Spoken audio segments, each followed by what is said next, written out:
YouTube, I'm back. Doomcaliber Gadgets this time. I've never actually tried running Machinas gadgets, so I'll give that a shot in a minute as well. But at the moment, just normal gadgets. I love just the way they grind the opponent down. It's a slow deck, but it's so consistent. And if you can force your opponent to play at the pace you want them to play at, the way this deck works, they will not win top decking, I guarantee it. So we'll start you off. We'll have 3 Doomcaliber Knights. This guy has always been a beast. So level 4, 1/9 beater. Its effect's mandatory. When a monster effect's activated, either yours or your opponent's, you have to tribute him and you negate it. So he's massive. There's not really many level 4s that can run him over. So your opponent, as soon as it's on the field, your opponent has to get rid of it, either by giving up their summon to activate a monster effect to get rid of him, or fissure, smashing ground, something like that. So he's always a 1-for-1 at least. He's brilliant. 2 Cyber Dragons, only really because I can't find a third. Yeah, just, you know, as normal. Big special summon to start beating down, really. And we move on to the gadgets. I'm playing 3 of each, just because of the way the deck runs. It's grinding your opponent down. You always have a monster in your hand, and you basically, like I just said, you will win top decking. So you're always going to have a monster, so you're always going to have field presence, and you're going to have shed loads of monster removal spells and traps. There's the basic lineup. 3 green, 3 red, 3 yellow, 2 Cyber Dragons, and Doomcaliber Knights. We're not done with the monsters yet though, because we have a Morphing Jar, a Gale, Tragodia, and a Gauze. So again, be able to drop big beat sticks from out of nowhere, like with Cyber Dragon and Gauze. Brilliant anti-Stardust card, which when Stardust is out, the first time I tried this kind of deck, I really struggled to get around Stardust, really struggled. So he's good against Stardust, and that. Hand Refresh, you know, get more gadgets, or Gauze, Tragodia, etc.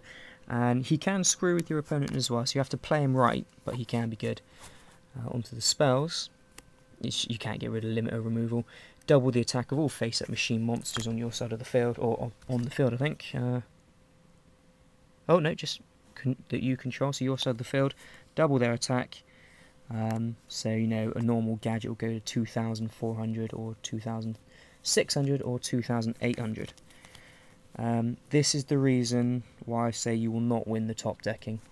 There's just way too much removal in this deck. It's mental. I mean, this is stuff that I can activate on my turn. So, Hello Goyo, Scrap Dragon, Judgment Dragon. Nothing is staying on the field long against this deck. Like I said, you grind your opponent down. They use a lot of resources to get out a big monster, and you 1-for-1 it. So, compulsories. I like to save these for Stardust, if I'm honest. Just because I don't like Stardust when he comes out against this deck. Royal Oppression. Bottomless Trap Holes. You can also throw in Trap Holes if you want to. They're good against Blackwings. Got your 2 staples. 3 Dimensional Prisons. They're again good against Stardust. And Solemn Warning, just the one. It's a 42 card deck, but when you're running 3 of each gadget, that's alright, because running a higher card count means you're not going to run into as many gadgets in your opening hand, because you only want 1, really. So I'm after more Solemn Warnings as well as Pot of Dualities, because Pot of Duality would work really nicely in this deck. So there you've got it. Like I said, the aim of the deck is slow your opponent right down. You 1-for-1 their monster with Dimensional Prison, Bottomless Trap Hole, Compulsory, Oppression, Solemn Warning, Mirror Force, and Torrential. All of your traps deal with monsters. Almost all of the spells deal with monsters. So you got Dark Call, you got Smashing Ground, you got Fissures, and limiter removal if you need to as well. You've got Gauze and Tragodia to take out big monsters, and then Doomcaliber Knights as well. And your gadgets are just there for field presence, just to slightly chip away at the life points. Go for it nice and slow. Don't let your opponent make you rush, and you just grind away. It's a real, just ground and pound, really. Your side deck is going to be things like Legendary Jiu-Jitsu Masters. They're good against other gadget decks.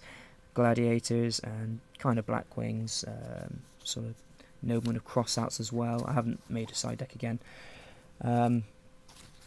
Book of Moons would be good. Could just throw them in, and like I said, Trap Hole, Starlight Road as well. Machina Gadgets, I'll try building in a second, but I suppose technically you could even side into them. Take out the Doomcaliber Knights and just side straight into that, because I suppose your opponent's not expecting it. Have to find some more gear frames, it's the only one I found so far, which has been a quick look. So there you have it again. Rate, comment, subscribe, give me any suggestions, things like that.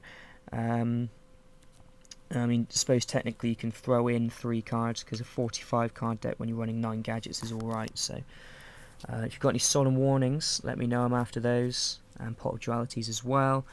There you have it. Peace out.